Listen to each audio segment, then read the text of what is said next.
여호수아서 6장 12절에서 15절, 22절에서 27절까지 말씀을 보겠습니다. 6장 12절에서 15절까지 말씀을 제가 먼저 봉독하겠습니다. 또 여호수아가 아침에 일찍 일어나니 제사장들이 여호와의 궤를 메고 제사장 7은 양각 나팔 7을 잡고 여호와의 궤 앞에서 계속 행진하며 나팔을 불고 무장한 자들은 그 앞에 행진하며 후군은 여호와의 궤 뒤를 따르고 제사장들은 나팔을 불며 행진하니라. 그 둘째 날에도 그 성을 한 번 돌고 진영으로 돌아오니라. 엿새 동안을 이같이 행하니라. 일곱째 날 새벽에 그들이 일찍이 일어나서 전과 같은 방식으로 그 성을 7번 도니 그 성을 7번 돌기는 그날 뿐이었더라. 아멘. 그리고 22절로 넘어가겠습니다. 22절부터 25절까지도 제가 읽도록 하겠습니다. 여호수아가 그 땅을 정탐한 두 사람에게 이르되 그 기생의 집에 들어가서 너희가 그 여인에게 맹세한 대로 그와 그에게 속한 모든 것을 이끌어내라 하며 정탐한 젊은이들이 들어가서 라합과 그의 부모와 그의 형제와 그에게 속한 모든 것을 이끌어내고 또 그의 친족도 다 이끌어내어 그들을 이스라엘의 진영 밖에 두고 우리가 그 성과 그 가운데 있는 모든 것을 불로 사르고 은금과 동철기구는 여호와의 집 곳간에 두었더라. 여호수아가 기생 라합과 그의 아버지의 가족과 그에게 속한 모든 것을 살렸으므로 그가 오늘까지 이스라엘 중에 거주하였으니 이는 여호수아가 여리고를 정탐하려고 보낸 사자들을 숨겼음이었더라. 아멘. 예, 거기까지 말씀을 보고 오늘 여호수아의 순종이라는 제목으로 함께 본 이 말씀을 살피도록 하겠습니다. 잠시 기도하겠습니다. 하나님 아버지, 저희로 여호수아 말씀을 계속 살펴가게 하시니 은혜를 감사합니다. 오늘도 이 말씀을 살필 때 하나님께서 우리 모두에게 은혜를 주셔서 나를 위한 하나님의 일하심을 또 하나님의 신실하심을 다시 한번 확인하는 그런 복된 시간 되도록 역사해 주시옵소서. 예수님 이름으로 기도드리옵나이다. 아멘. 네, 여러분 한 주 평안하셨습니까? 우리는 지난 주일부터 여호수아 6장을 통해서 요단강을 건넌 이스라엘 사람들이 드디어 가나안 땅에서의 첫 전투를 벌이는 내용을 살펴보았습니다. 우리가 잘 알고 있는 여리고성 전투죠. 지난 주일 말씀드린 대로 여리고성은 위치적으로 중요한 지역에 있었고 지리적으로도 풍요한 지역이었기 때문에 가나안 땅이 어떤 성보다 견고했으며 전쟁 준비가 잘 되어 있는 그런 성이었습니다. 그런데 이 첫 전쟁을 위한 하나님의 작전은 이성적으로 이해가 안 되는 작전이었습니다. 기억하시는 대로 또 제가 방금 그 봉독한 대로 모든 군사는 열을 지어 여리고성을 6일 동안 하루에 한 바퀴씩 돌고 그렇게 성을 도는 6일 동안은 아무 말도 하지 말고 돌기만 해라. 7일째 되는 날에는 하루에 7번을 돌되 마지막 순간에 있는 힘껏 함성을 지르라는 것이었습니다. 저는 지난주일 설교를 통해 하나님은 왜 이스라엘 백성에게 이런 이상한 작전을 지시하셨을까 하는 부분을 말씀드렸습니다. 이 질문에 대한 답은 6장 2절에서 찾을 수 있었죠. 하나님은 이런 이상한 작전을 말씀하시기 전에 먼저 이스라엘 백성에게 이런 말씀을 하셨기 때문입니다. 보라, 내가 여리고와 그 왕과 용사들을 내 손에 넘겨주었으니 라고 말씀합니다. 이걸 원어의 뜻을 잘 살리려면 그 왕과 용사들을 이미 내 손에 넘겨주었으니 하고 이미를 하나 더, 이미라는 단어를 한 단어 더 넣으면 그 원어의 그 뜻이 잘 살아납니다. 우리나라 말에는 지난주에 말씀드렸듯이 시제가 불분명합니다. 그러나 히브리어는 아주 분명하거든요. 근데 히브리어에 보면 이게 완료형 동사로 사용되었고 또 조금 전문 용어를 넣어서 잘난 체를 하자면 같은 동사라도 그 동사에 또 분류가 있거든요. 근데 칼 동사, 이 동사에서 가장 강조점을 두어서 설명할 때 쓰는 동사가 칼 동사예요. 히브리어가 그래서 어렵거든요. 같은 동사라도 이게 어떤 정도의 강조를 뒀는지에 따라서 그 어미가 다 달라져요. 그래서 이게 칼 동사를 썼어요. 그러니까 굉장히 강조해서 이미 너에게 주었다라고 말씀한 거예요. 영어 성경은 이 말씀을 현재 완료형으로 번역했다라고 제가 지난주에 말씀드렸죠. 즉 여리고성의 전투 목적은 여리고성을 차지하는 것인데 하나님은 이미 그 땅을 이스라엘 백성에게 주셨다라고 말씀하는 거예요. 그러니까 사실 전쟁을 할 이유가 사라진 거죠. 그렇다면 이스라엘 백성은 무엇을 위해서 여리고성 전투를 해야 했느냐 하는 것입니다. 바로 그것을 알게 하시려고 하나님은 이상한 작전을 말씀하신 것이었습니다. 그 이유는 하나님은 결과가 아닌 과정에 관심이 있기 때문이다 라고 제가 그래서 지난주에 말씀을 드린 것입니다. 저는 지난주에 이 말씀을 근거로 오늘을 사는 성도가 신앙생활에서 흔하게 갖는 오해가 있다 이렇게 말씀드렸죠. 하나님께서 크신 능력으로 한순간에 나를 편들어 주시면 모든 일이 쉽게 되고 빨리 되고 편하게 되리라는 그런 생각이다라고 제가 말씀을 드렸습니다. 그러나 하나님의 관심은 우리가 바라는 그런 편하고 쉽고 빠르게 어떤 결과를 얻는 것, 그것에 하나님의 관심이 있지 않아요. 하나님은 언제든지 그것을 주실 수 있거든요. 근데 그것을 줘서 당신의 백성이 망가지고 그것 때문에 당신 주변의 사람들이 망가지면 하나님께서 굳이 빨리 주시지 않지요. 그건 전능하신 하나님이고 우리를 다 아시는 하나님인데, 그죠? 예. 그래서 하나님의 관심은 하나님께서 우리에게 주려고 하시는 것을 우리가 이루어가는 과정을 겪게 하시는 거예요. 그 과정을 통해서 성도들이 하나님을 점점 더 알아가며 점점 더 깊게 신뢰해 가며 우리가 점점 더 하나님의 자녀답게 성장해 가는데 있다고 말씀을 드렸습니다. 그게 하나님의 관심이라고요. 유식한 말로 하면 신학적 용어로 성화라고 그러죠. 근데 보통 성도들이 이 하나님의 관심이 성화에 있는데 이 부분에 대해서 관심을 안 가져요.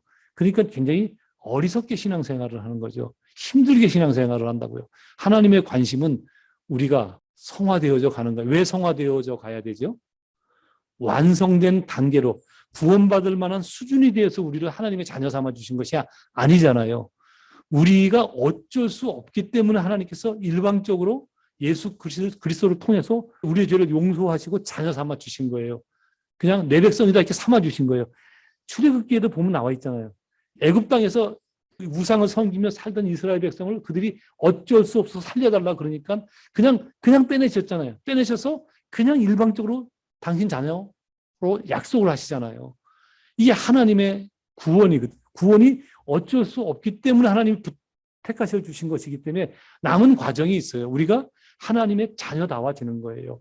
하나님의 자녀로 칭찬받는 일, 그 일을 하기 위해서 우리에게 신앙의 삶을 우리 앞에 겪게 하시는 거라고요. 그게 과정이란 말이에요. 하나님은 그 과정에 관심이 있어요. 그걸 유식한 말로 성화라. 구원이 아니고 성화되어져 간다. 이렇게 되죠. 그렇게 성화라 말씀드렸습니다. 그 말씀 이후에 오늘 우리가 함께 살펴보려고 하는 내용은 지난주 읽은 본문이지만 그렇다면 여호수아는 왜? 하나님의 관점에서는 과정에 관심이 있으니까 그렇게 이상한 작전을 말씀하셨어요. 근데 여호수아의 관점에서 보자 이거예요. 여호수아의 관점에서는 아니, 하나님은 이렇게 이상한 작전을 하나님께서 말씀하셨는데 여호수아는 한마디 대꾸도 없이 또 반문도 없이 그 이상한 작전을 어떻게 그렇게 순종할 수 있었냐 하는 것입니다. 그죠? 이것을 살펴봐야 되는 중요한 이유가 있죠. 그렇다면 나는 이라는 적용이 주어질 수 있잖아요. 하나님께서 어느 날 나에게 이해할 수 없는 일들을 나한테 겪게 하셨어요. 여러분 어떻게 하시겠어요? 예를 들면 누구처럼 다 내려놓은 그 이름 책 그 저자가 누구죠? 이용규 선교사님. 이용규 선교사님처럼 그분도 한국에서 그 서울대에서 역사 전공하시고 하버드에 와서 학위까지 받고 그리고 그 꿈을 갖고 자기의 어떤 미래를 펼치려고 그랬는데 하나님께서 길을 이상한 쪽으로 인도하시잖아요. 저 오지에 선교하는 쪽으로 인도해 가시잖아요. 여러분에게 그런 일은 그렇게 있지 않을 거라고 생각되는데 혹시 그런 일이 여러분에게 주어진다면 아니면 그보다 더 작은 말도 안 되는 어떤 그 정말 내가 꼴보기 싫어하고 정말 싫어하는 그 사람을 위해서 봉사하게 한다든가 뭔가 하여튼 내 이성으로 납득이 안 되는 어떤 일을 하게 하신다면 여러분은 어떻게 하시겠어요? 그죠? 그런 관점에서 여호수아는 어떻게 하나님의 그 엉뚱한 명령을 아무 반문 없이 순종할 수 있었냐 하는 부분에 대해서 살펴보려고 합니다. 여호수아가 하나님의 명령에 어떻게 반응했는지 제가 다 읽었지만 우리 다 같이 한번 다시 읽을까요? 말까요? 오늘 본문 제가 읽을 때 봤죠? 우리 나온이가 한번 나 살아있어 하고 이제 저기 누구죠? 손 야, 그럼 짱구 짓 하면 안 되지. 왜 나온이 아빠. 이게 얼른 이름이 기억이 안 나네. 그 아기가 지금 떠드는 소리였어요. 어쨌든 다시 한번 읽지는 않도록 시간 절약을 위해서. 왜냐하면 아까 일부 예배 때 해보니까 시간이 좀 부족해요. 그래서 제가 아까 읽을 때 어떤 내용이었는지만 말씀을 드리겠습니다. 하나님께서 이상한 작전을 말씀하신 것을 여호수아가 이스라엘 백성을 데리고 나와서 그대로 실행에 옮긴 거예요. 7번 돌았다는 그런 내용이었죠. 정말 이상한 전투 작전이었는데 여호수아는 한마디 불평이나 의심 없이 말씀대로 다 행했다는 그런 내용입니다. 이와 같은 여러분, 어떻게 여호수아는 이런 순종이 가능했을까요? 여호수아는 생각이 좀 다른 사람보다 없어서, 소위 말해 막말로 하면 그렇게 고민하지 않는 성격이라 그랬을까요? 어떻게 생각하세요? 지난 주일 여러분도 한번 감정이입을 해보세요. 이입을 한번 해보세요. 여러분에게 그런 명령이 주어졌어요. 여리고성은 그렇게 하루에 한 바퀴씩 6일 동안 돌고 이제 7일 동안 7일째 되는 날은 7바퀴 돌아라, 이런 명령이 주어졌어요. 근데 지난 주일 말씀드린 대로 이틀 정도 돌면 여리고성이 약 20, 30% 정도 이렇게 무너지면 소망이 보이네. 그리고 이제 열심히 힘을 내서 돌 수 있는데 무너지기는커녕 공깃돌 하나도 길에 떨어지지 않았어요. 그리고 심지어 7일째 되는 날은 7바퀴를 돌아야 하는데 이날 6바퀴 반 돌아도 여리고성은 먼지 하나 일렁이지 않아요. 여러분 같으면 어떻게 했어요?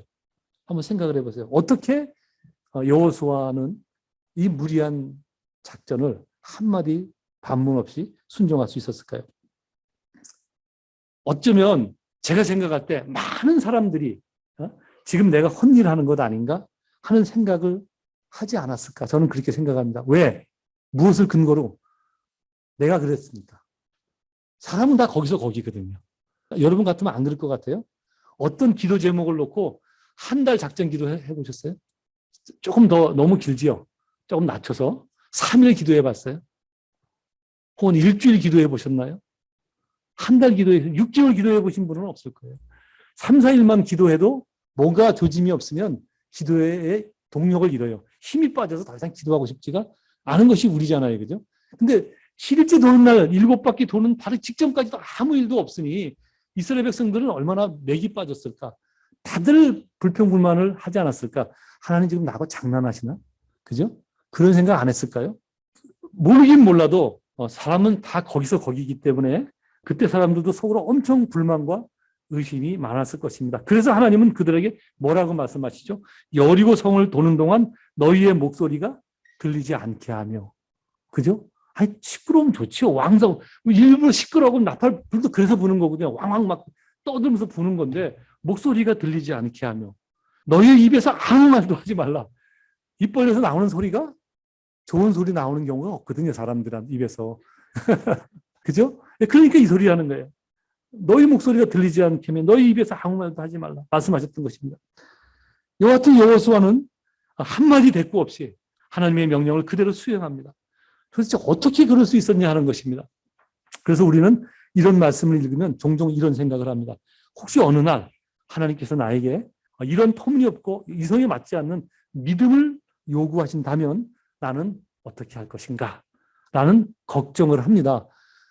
제 말이 아니라 실제 그래요. 성도들이 신앙생활을 하면서 종종 그런 생각을 해요. 나도 믿음의 반응을 해야 되는데 성경을 읽다 보면 그런 신앙의 사람, 성경의 인물들이 많잖아요. 나는 과연 이렇게 반응을 할 수 있을까? 이제 거기서 좀 더 이제 나아가서 어떤 일을 하다가 안 돼요. 안 되면 의심이 들죠. 내가 혹시 믿음의 반응을 안 보여서 그런가? 그죠? 그런 생각을 하게 되죠. 그런 생각이 이렇게 막 이런 생각 저런 생각이 이렇게 어울리다 보면 신앙이 기쁘질 않아요. 신앙생활하는 게. 늘 안 다닐 수는 없고 하나님이 계신 건 분명한 것 같은데 열심히 신앙생활 하자니 의심도 들고 이걸 해서 얻은 결과가 이게 실제 있을까 하는 어떤 이 의심이죠. 그죠? 의심서부터 두려움서부터 이게 어느 날은 좋았다, 어느 날은 주저앉았다, 허구한 날 이루고 신앙생활을 하는 거예요. 신앙이 크지도 않는 거예요. 여러분은 혹시 그렇지 않습니까? 결론부터 정말 하나님은 정말 그렇게 늘 터무니없는 믿음을 요구하시냐 하는 것입니다.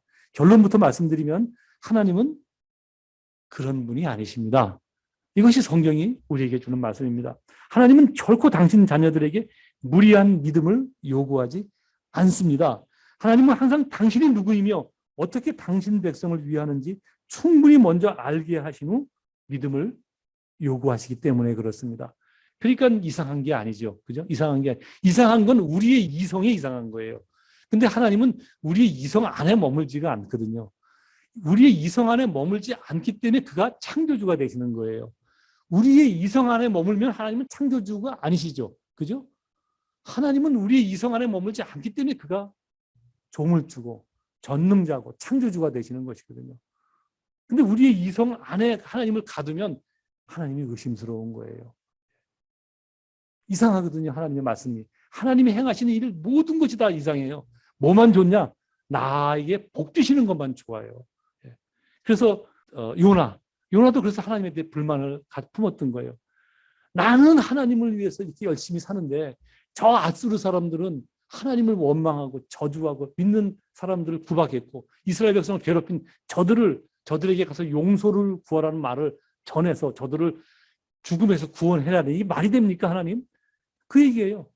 근데도 막 하나님께서 강압적으로 밀어붙이니까 해놓고 차라리 나를 죽여주십시오 그러잖아요. 얼마나 뿔딱지가 났으면, 얼마나 자기 이성을 확신했으면, 얼마나 자기가 맞다고 생각했으면 그런 행동이 나오느냐고요. 나는 그 요나가 너무너무 이해가 돼요. 저도 그렇거든요. 어떤 줄 아세요?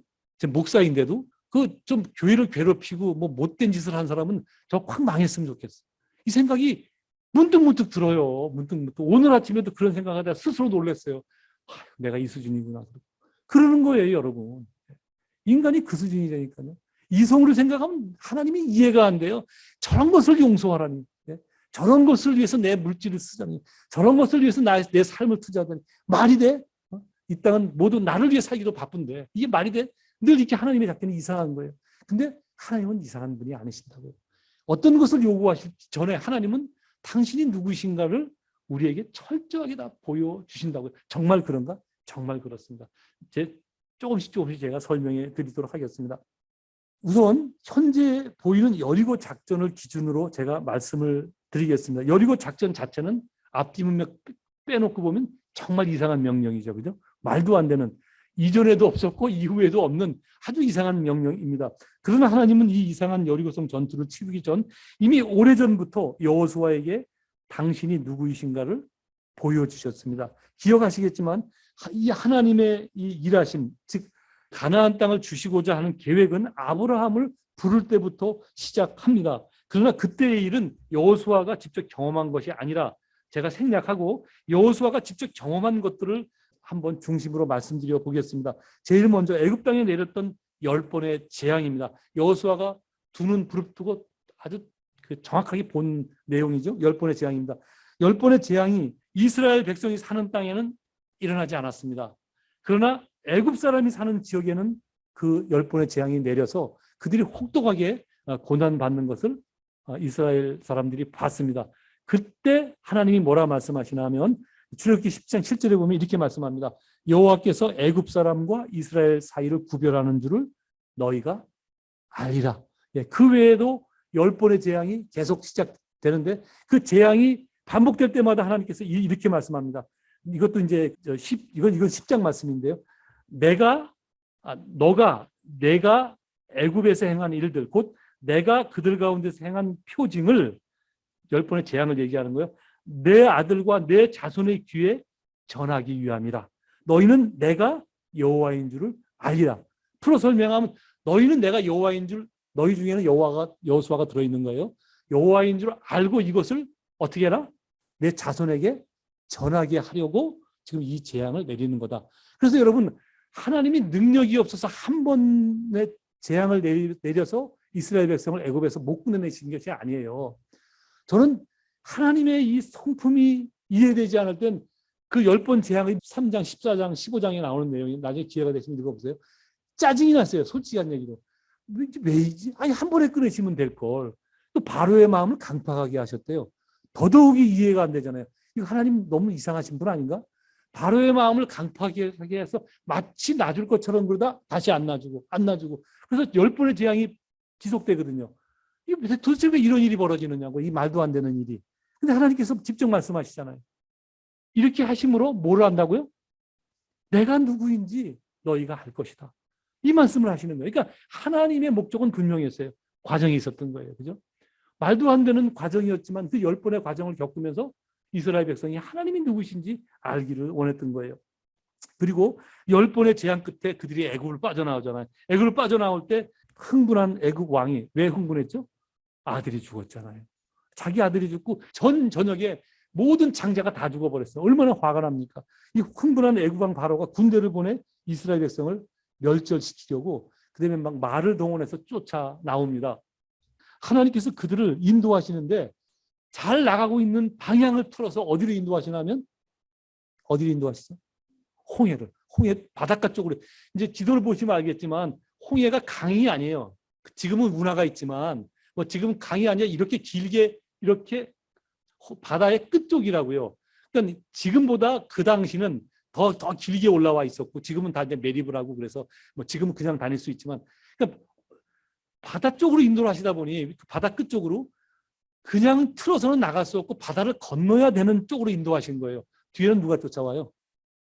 애굽 병사들이 쫓아요. 앞에는 홍해가. 하필이면 어떻게 그렇게 그 사면 초과에 놓이는 그 구역으로 하나님께서 인도를 하시느냐 말이에요. 근데 이유가 있었죠. 어떻게 하시죠? 예, 홍해를 갈라서 마른 땅을 밟고 이스라엘 백성을 건너게 하십니다. 그걸 누가 경험해요? 여호수아가. 예, 모세 곁에 우리 모세 옆에 붙어서 하나님이 훈련시키셨으면 여호수아 2장에서 다 확인했어요. 예, 딱 붙어서 전적으로 눈으로 봤어요. 말도 안 되는 일이 벌어지잖아요. 하나님께서 말도 안 되는 걸 요구하셨는데 하나님께서 먼저 말도 안 되는 일을 행하시거든요. 또 그 다음에 어떻게 되죠?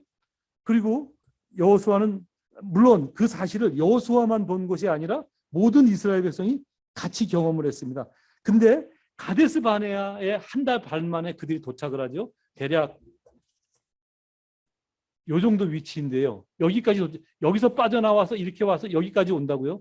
이제 곧바로 이렇게 들어가면 이 가나안 땅이에요. 주시겠다고 약속하신 가나안 땅인데 여기까지 와서 정탐꾼을 12명을 40일 동안 이 땅에 들여보내서 정탐하게 합니다. 그 12명 모두가 다 앞에서 하나님께서 행한 기적들을 지들이 다 본 거잖아요. 다 봤어요. 보고 12명이 저 땅을 정탐하러 들어갑니다. 그러고 나서 정탐을 하고 내려와서 정탐 보고를 하는데 그 정탐 보고가 둘로 나뉘어집니다. 그동안 자신들이 경험한 하나님을 기억한 사람과 단지 눈앞에 있는 막강한 가나안 사람들만 보고 본 사람들로 이렇게 나뉘어집니다. 눈앞에 있는 사실만 본 사람들은 하나님을 원망했습니다. 애굽에 무덤자리가 없어 우리를 이 땅까지 끌어내서 죽이려 하느냐. 그리고 대성통곡하면서 울었습니다. 그들의 말을 들은 사람들까지 한꺼번에 다 울었습니다. 그러나 하나님이 어떤 분이신지 그 하나님께서 이스라엘 백성을 어떻게 위하셨는지 기억하고 있는 여호수아와 갈렙은 이렇게 말하죠. 그들이 강하지만 하나님께서 그 땅을 우리에게 주시기를 기뻐하시니 그들은 우리의 먹이일 뿐이다. 그죠? 옛날 성경은 그들은 우리의 밥이다. 그렇게 번역을 해놨어요. 저는 우리의 먹이일 뿐이다는 아주 고상한 표현이고 우리의 정서대로 표현하면 우리의 밥이다 하는 표현이 더 마음에 들어요. 그들은 우리의 밥이다. 하나님이 기뻐하시니 하나님께서 기뻐하시면 우리의 그들이 밥이다 이렇게 말합니다. 하나님이 누구신가를 기억하는 사람과 눈앞에 보이는 상황만 보는 사람으로 그렇게 갈라진 것입니다. 그 결과 하나님의 일하심을 기억하지 않고 오직 눈앞에 상황만 보는 이스라엘 사람들을 위해서 하나님은 특별 훈련에 그들을 넣으시죠. 어떤 훈련이죠?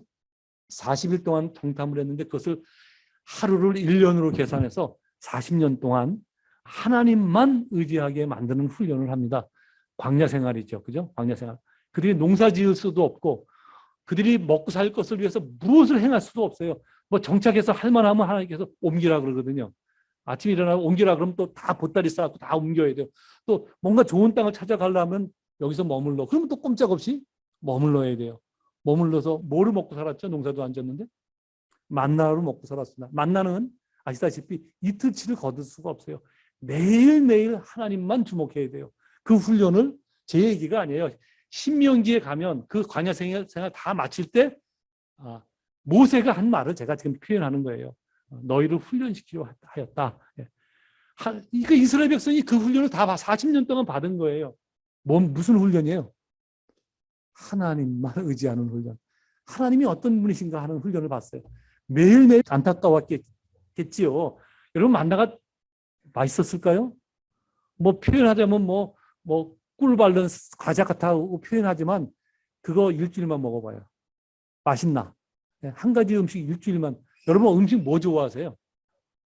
저도 고기 좋아하지만 전 두 끼도 먹기 싫어요. 같은 음식. 같은 음식 일주일 먹으려면 어떻게 하냐고요, 그거. 근데 그걸 40년 먹었다고 생각해 보세요. 40년 마칠 때쯤에서 조금만 더 참았으면 좋은데 이스라엘 백성들이 뭐라고 하나님을 원망해요? 차라리 애굽에 있었으면 주인의 부뚜막에 널려 있는 양념이라도 먹고 고기라도 먹었을 걸. 이러고 원망하잖아요. 우리를 이곳에 불러내서 이 만나 이 잘난 음식을 40년 동안 먹겠느냐. 아무리 하나님이 주셨어도 쉽진 않지요. 그죠? 쉽진 않죠. 근데 그것 아세요? 하나님께서 그들을 하루도 안 굶기셨어요. 하루도 안 굶기셨어요. 40년 동안 꾸박꾸박 먹이셨어요. 그러니까 하나님이 어떤 분이신지를 알면 그 부분을 보는 거예요. 근데 눈앞에 현실만 보면 맛없고 귀찮고 짜증내고 이것만 보이는 거예요. 완전히 갈라지는 거. 어디를 보느냐에 따라서 갈라지는 거예요. 물론 힘든 건 힘든 거죠. 근데도 뭘 경험해? 40년 동안 농사 짓지 않았잖아요. 40년 동안 자기들을 보호하기 위해서 아무것도 한 게 없잖아요. 성경에 보면 의복이 헤어지지 않았대요. 발이 부르트지 않았대요. 이거보다 놀라운 기적이 어딨냐고요. 옷이 지금처럼 그 옷가게 가면 싸게 파는 5불, 10불이면 사는 그런 시대가 아니잖아요. 옷 하나 짓는 게 너무너무 어려운데 그들의 의복이 낡아지지 않았다는 거예요. 40년 동안. 햇빛에 여러분 옷 한 달만 놔둬보세요. 나만 아는 옷이 있나. 근데 의복이 40년 동안 낡지 않았대요. 이게 얼마나 놀라운 기적이냐고요. 힘든 것 같지만 하나님께서 함께 하셨거든요. 하루도 굶기지 않았고 그걸 누가 기억했나 하면 여호수아가 기억한 거예요. 여러분 우리의 삶도 그런 거 아세요? 힘든 것 같지만 가만히 눈여겨보세요. 하나님께서 함께 하시는 사인이 반드시 있습니다. 반드시. 반드시 있어요. 그것을 기억하고 성도는 하루하루를 훈련받으면서 가는 거예요. 자꾸 어떤 사람들의 과머니 이설에 넘어가 갖고 내 영혼이 잘된 같이 내가 범사에 잘되고 강건하기로나. 그러니까 늘 예수 믿으면 아프지 않고 건강하고 모든 하는 것이 잘되고 그런 것이 신앙생활인 착각하지 마십시오. 성경은 그렇게 말한 적이 없어요. 욥도 보세요. 욥도 하나님 보시기에 의인이었지만 또 하나님께서 때로는 모든 훈련 과정에 넣으시잖아요. 욥이 믿음이 좋아서 버틴 줄 아세요? 죽지 못해 버텼거든요. 죽지 못해. 그 과정을 통해서 욥기의 마지막 결론이 뭐예요? 하나님이 누구신가를 아는 거예요. 하나님이 누구신가를. 그게 왜 필요하냐? 살아가는데 편하기만 하면 좋지. 아니요. 우리가 하나님 앞에 설 것이기 때문에 하나님이 누구신지 아는 것이 중요한 거예요. 그냥 이 땅을 살다 가는 것으로 끝난다면 이 땅에서 행복하게 잘 살고 가는 게 좋잖아요. 그러면 예수 믿을 필요 없어요. 왜냐하면 기독교는 그런 종교가 아니라 세상 종교는 이 땅에서 잘 먹고 잘 사는 것에 목적이 있지만 하나님은 그런 하나님이 아니시거든요. 그래서 이스라엘 백성에게 그 혹독한 과정을 겪게 하셨는데 그 과정에 여호수아는 하나님을 아는 것입니다. 여러분 그리고 마지막으로 아시겠지만 전쟁에 막 임박했을 때 요단강 가나안 땅에 도착했을 때 하나님은 이스라엘 백성을 비교시키잖아요. 그죠? 40년 전 홍해에서 있었던 사건에서 조금 더 업그레이드가 돼서 요단강이 가장 수위가 높을 때 발을 그 강물에 넣게 하심으로 믿음을 확인한 후 요단강도 마른 땅을 밟고 건너게 하셨습니다. 그리고 막상 전쟁에 막 돌입할 때는 여호와의 군대 장관이 나타나서 이 전쟁이 어떤 전쟁인지 그 전쟁의 장군이 누구인지 대장이 누구인지를 보게 하셨습니다. 여러분 그리고 하나님께서는 지금 여호수아에게 그 작전을 말씀하신 것입니다. 여러분, 그 작전이 이상한 작전입니까? 어떠세요? 이상합니까? 말도 안 되는 작전입니까? 전혀 그렇지 않죠. 그죠? 예. 여러분, 그거 아십니까? 사실은 하나님은 여호수아에게만 그렇게 하시지 않습니다. 성경의 모든 인물에게 다 그렇게 하셨다는 사실을 아셔야 돼요. 성경에서 그것을 보아 가셔야 돼요. 여러분은 예를 들면 짧게만 말씀드릴게요. 우리가 믿음의 조상이 누구죠? 아브라함. 예, 70살에 나타나셔서 밑도 끝도 없이 나타나셨어요. 하나님이 누구신지 모르는데 나타나셔서 가나안 땅을 주시겠다고 약속하셨고 그들의 자손을 넘치게 주시겠다고 약속을 하신다고요. 근데 그것이 실제화되는 데는 얼마나 걸렸어요? 이삭이 몇 살 때 태어나요? 100살 때 태어나요. 그럼 그 30년이란 긴 세월 한번 생각해 보셨어요? 어떻게? 제가 자주 말씀드리지만 한 85세 정도 됐을 때 하나님이 또 한 번 나타나시거든요. 그래서 자식을 또 주겠다고 약속을 하시자 그 아브라함이 하나님을 비웃어요. 아브라함하고 그 아내가 피식 그리고 비웃는다고요. 그건 무슨 의미예요? 비웃었다는 의미가. 뭐 약속만 해놓고 뭔가 아무것도 없었다는 거예요. 근데 하나님께서 약속하셔서 또 한 번 확인시키시죠. 예. 피식 웃으니까 너 웃었니? 안 웃었어요. 거짓말까지 해요. 근데 하나님이 내가 너한테 내 말이 사실임을 보증하겠다. 어떻게 보증하느냐? 예? 뭐라고 하죠? 네 자손이 없는데 네 자손이 이방의 객이 되어서 400년간 다른 왕을 이방 왕을 섬길 것이다. 실제 그게 나중에 돼요, 안 되네요. 되잖아요. 아직 되어지지 않은 일인데 그만큼 확신하는 거예요. 네 자손들이 그렇게 될 것이다. 이러고 약속을 한다고요. 물론 그 약속 전에 어떻게 해요? 이 바깥으로 나와 그래갖고 동물을 쪼개놓고 횃불을 두고 하나님이 그 사이를 지나가시잖아요. 그 시대에 목숨을 건 약속의 그 표현이거든요. 하나님이 먼저 약속을 내가 당신의 목숨을 걸고 하나님이 목숨을 거셨어요. 인간에게 목숨을 걸고 내가 약속한다. 그 말씀을 하신 거예요. 그리고 네 자손이 나중에 많아져서 이방의 객이 돼서 400년간 왕을 섬기고 600년 후에 그것이 사실로 이루어지잖아요. 뭐 설명하다 여기까지 나갔나? 예. 아브라함한테도 그렇게 근데 그게 이루어지기까지 30년 동안 무려 5번 나타난 거 아세요? 이 말씀 드리려고 그런 거예요. 5번이 나타나서 결국은 아브라함이 이삭을 바치라 그러니까 결국 어떻게 해요? 자기 자식을 잡아서 제물로 드리라는 그런 하나님이 어디냐고요. 근데 아브라함이 그 믿음의 그 반응을 보일 때는 그 안에 하나님께서 행하신 많은 일들의 결과가 있었기 때문에 아브라함이 그 반응을 보인 거예요. 이삭이 아빠 제사 드리러 가는데 양은 어디 있어? 뭐라고 아브라함이 이야기하죠? 하나님이 준비해 놓으셨어. 하나님이 준비해 놓으셨어. 놀랍지 않습니까? 이것은 그냥 아브라함이 믿음이 좋아서가 아니에요. 하나님의 그 앞전에 과정이 있었기 때문이에요.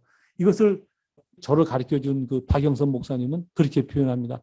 하나님의 열심. 제가 그래서 그 책 제목이 하나님의 열심이라는 책인데 제가 그 책 보고 신학할 때 합신을 가야겠다. 그렇게 결심을 했어요.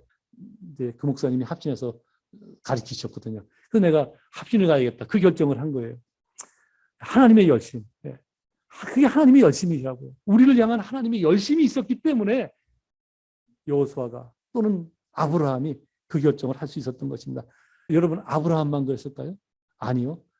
아브라함의 아들 이삭은 워낙 모범생이었고 그다음에 가장 반모범생 뭐라고 표현해야 되나? 성경에서 가장 본받을 것이 없는 인물 방탕아 야곱에게도 하나님이 그렇게 하셨어요. 끊임없이 하나님이 함께 하신다 그러는데 끊임없이 자기 힘으로 하나님 됐습니다. 그리고 자기 힘으로 자기 이성으로만 살아갔던 대표적인 인물이 야곱이거든요. 야곱. 그래서 자기 머리로 어떻게 해요?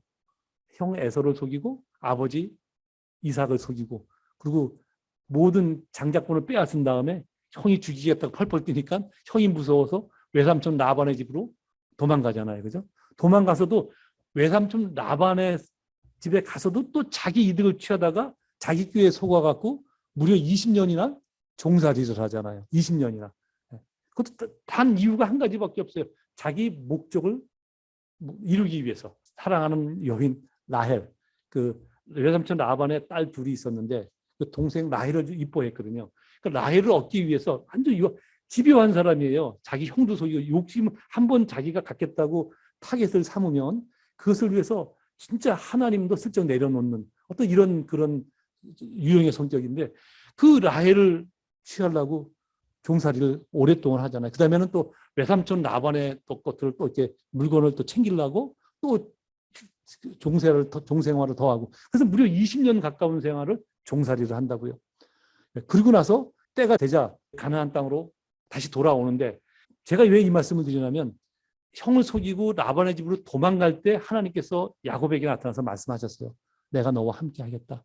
근데 라반의 집에 살면서 하나님 찾지도 않아요. 그죠? 자기 멋대로 살아요. 그래도 하나님은 중간중간 나타나셔서 당신이 함께 하심을 약속하신다고요. 그래도 이상한 작전을 피죠. 뭐 외삼촌 속이려고 뭐 얼룩 말이 태어나면 뭐 송아지가 태어나면 내 것이고 뭐 어쩌고 뭐 이런 작전을 펼치는데 하나님께 이상한 작전에 또 동의를 해주셔서 실제 야곱과 함께 하셔서 그의 재산이 많아지게 하신다고요. 많아져서 이제 돌아오는데 돌아올 때도 하나님이 뭐라 그러면 함께 하겠다 약속하셨어요. 근데 야곱이 어때요? 하나님을 안 믿죠. 그리고 어떻게 해요? 앞에 천병을 보내요. 혹시 형 에서가 다 괴롭히면 튀어야 되잖아요. 도망갈 시간을 벌기 위해서 일정한 간격을 길게 두고 미리 앞서 선발대를 미리 보낸다고요. 이게 야곱이 되니까요. 근데 그런 야곱을 하나님께서 끝까지 어떻게 다루시는 줄 아세요? 오다 야복강이 어디나 하면요. 라반의 집은 오늘날 시리아 땅이고요. 시리아에서 시리아가 어디나 이쯤 되나? 이렇게 쭉 와갖고 오다가 여기 온폭 들어간 데가 여기 야복강이에요. 여기가.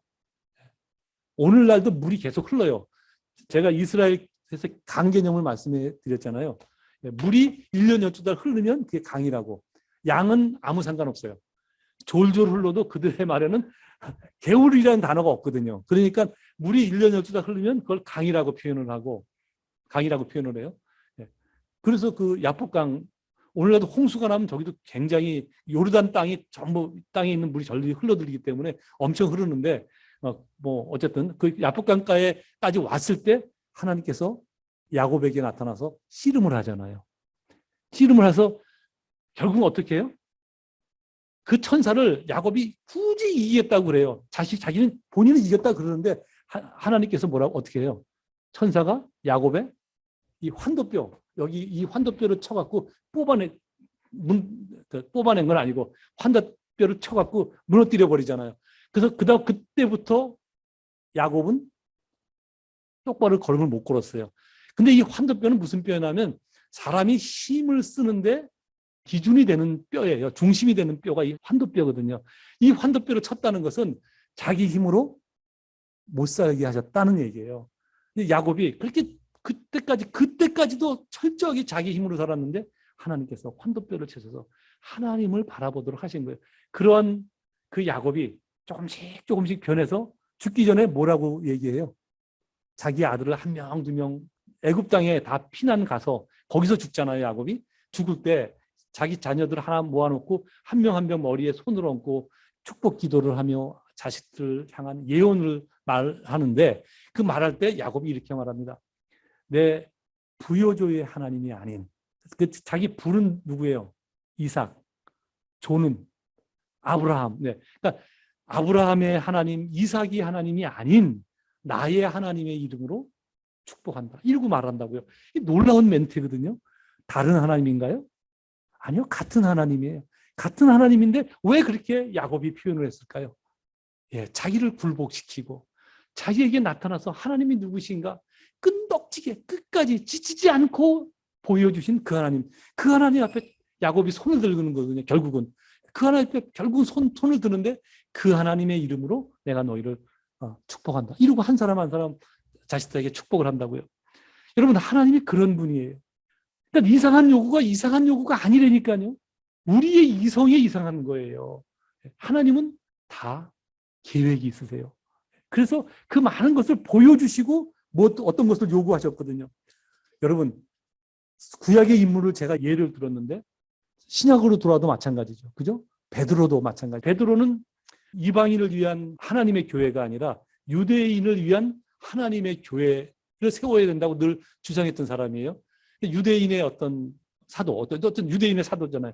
근데 베드로가 끝까지 이방인을 향한 어떤 마음을 열지 않자 하나님께서 어떻게 베드로의 마음을 여시죠? 사도행전 우리 강의할 때 이 기억나세요? 네. 베드로를 조금씩 불러 올리셔서 어디까지 불러 올죠?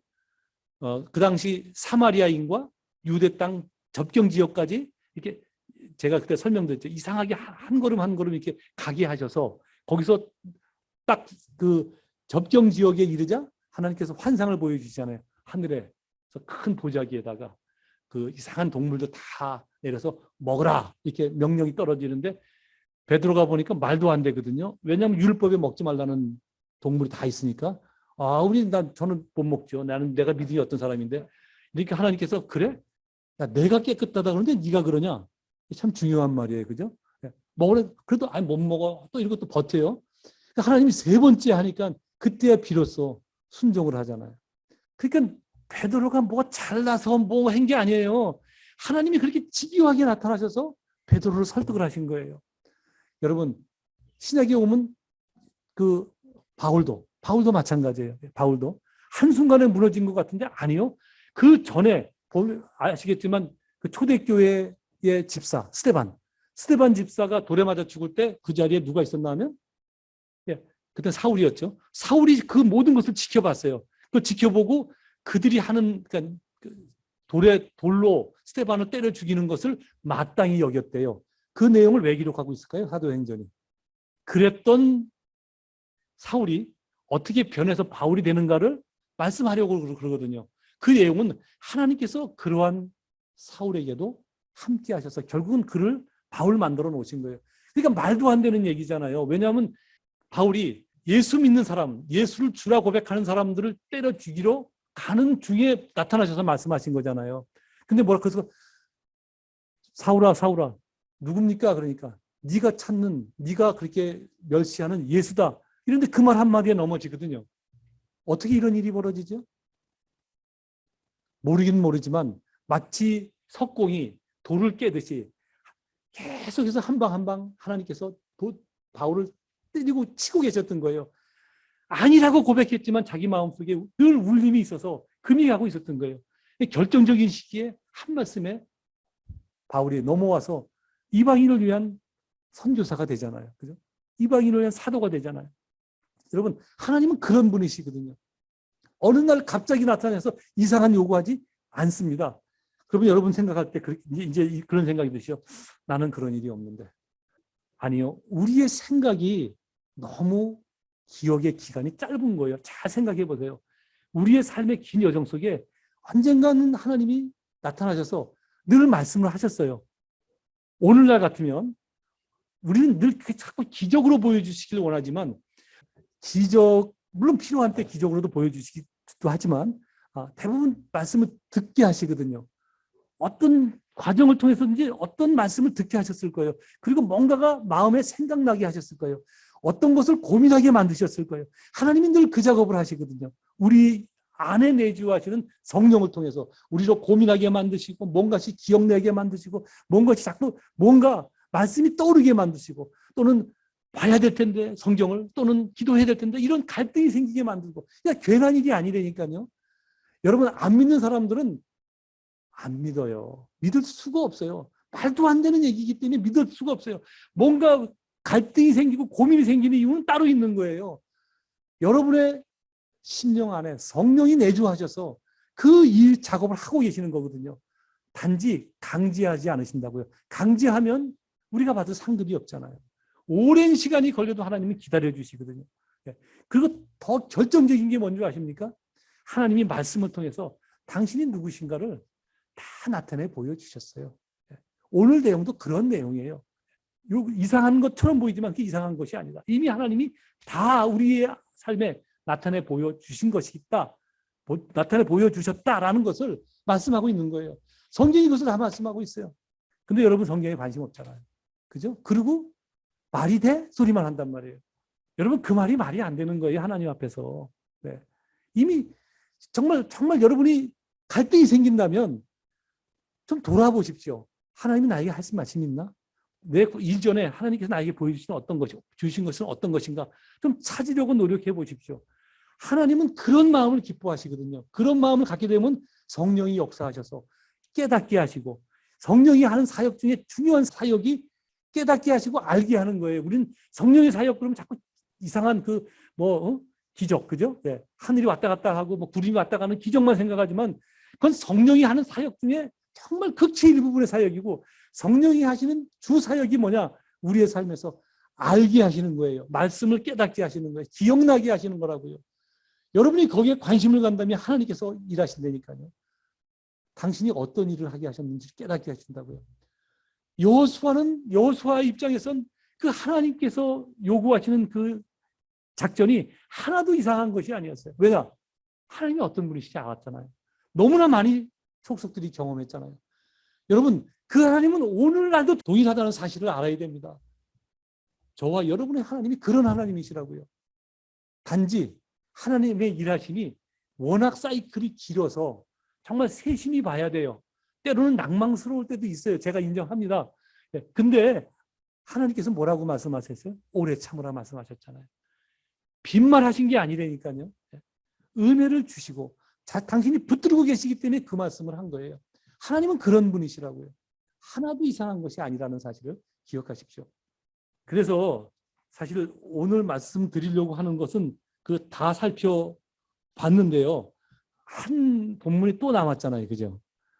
그 부분을 다 말씀드리면 너무 길 것 같고 제가 그냥 간추려서 얼른 말씀드리고 여호수아 6장을 그냥 넘어가도록 하겠습니다. 제가 읽을 때 여러분 그 눈치채셨겠지만 정탐꾼 여호수아 2장에서 정탐꾼을 기생 라합이라는 여인이 살려주는데 그 살려주는 조건이 있었죠. 이스라엘이 여리고성을 침공해 들어올 때 라합의 집에 있었던 사람들, 특히 창문에 붉은 띠를 내걸면 그 안에 있었던 모든 사람을 살려줘라. 이런 약속이었어요. 그 붉은 줄은 그리스도의 신약이 와서 그리스도의 피를 사실은 상징하는 거고 그 안에 있으면 누구든지 다 구원받는다 하는 것을 설명한 건데 그것을 이스라엘 역사를 통해서 보여준 거예요. 그러니까 그냥 언뜻 표면적으로 보면 그 라합과 정탐꾼 간에 맺은 언약을 지키는 거예요. 당연하지. 자기들이 살았으니까 당연히 살려주는 거 당연한 거 아닌가? 라는 생각이 들지만 당연한 것을 기록하는 것이 아니라 중요한 게 뭐나 하면 그 기생 라합과 그의 가족들이 몇 절에 나오나 하면 제가 읽어드릴게요. 여호수아가 기생 라합과 그의 아버지의 가족과 그에게 속한 모든 것을 살렸으므로 그가 오늘까지 그 오늘까지라는 것은 이 여호수아가 기록되는 그 순간을 얘기하는 거예요. 이게 언제 기록되나 하면 모든 과정이 끝나고 사사기가 시작될 때 정복전쟁이 끝이 나고 나서 그 이스라엘 백성으로 살아갈 때 이 내용이 기록된 건데 그때까지 이스라엘 중에 거주하였다. 무슨 얘기냐면 이스라엘 사람이 되었다는 얘기예요. 이스라엘 사람과 똑같이 취급받고 그들과 함께 연합해서 살았다는 말씀이에요. 이 말씀은 오늘날도 믿음, 그러니까 혈통이 아닌 라합이 여호수아 2장 보면 하나님을 믿었다고 기록되어져 있거든요. 그 믿음에 의해서 구원받을 수 있음을 원시적으로 보여준 거예요. 이것도 하나님께서 일하시는 오랜 작업 중의 일환이거든요. 그러니까 그것이 어느 날 갑자기 예수 믿어 그러면 구원받아 이렇게 말하면 우리가 못 믿잖아요. 근데 이것을 믿도록 하기 위해서 하나님께서 이렇게 긴 이스라엘의 역사 속에서 이 작업을 하신 거예요.